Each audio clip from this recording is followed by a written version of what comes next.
I tell you, Command gets better and better every day, and there's an awesome new feature in Command that I cannot wait to go over, and it's in the contact section. Can you guess what it is?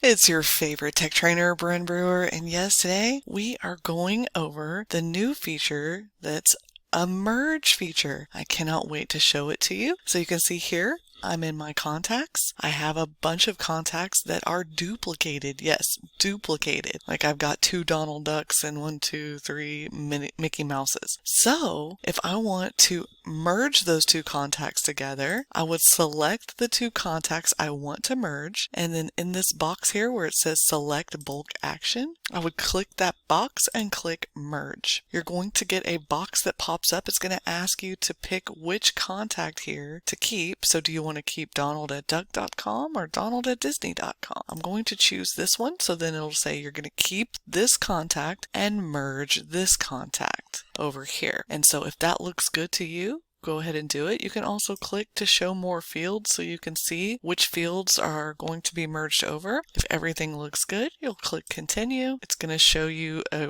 what it's going to look like in the contact record. So the primary email is going to be that one you picked first, additional here. It'll also have their phone numbers and things too if you have that as well. Click on merge and delete, and then you will have only one contact. You can do that with only 2 contacts at a time. So you see here, I have 3 Mickey Mouses. When I come in here, this merge is not available because I selected 3 contacts. I can only do 2 at a time. So what I'll do is I'll go unselect. I will pick 2 contacts to merge, and then I'll click that box and I will click merge. So then I'm going to click on which contact I want to keep. We're going to click this contact here. It's got the most information as my primary contact to keep. And then we're going to click continue. We're going to review the information. And if it looks good, then we're going to click on merge and delete duplicate. Your screen should refresh, and now I only have 2 Mickey Mouses instead of 3. I'm going to go ahead and merge those 2 as well, and you can see it in action one more time. I'm going to keep the one with the most information and click continue and click on merge and delete. And now you can see once this refreshes, I have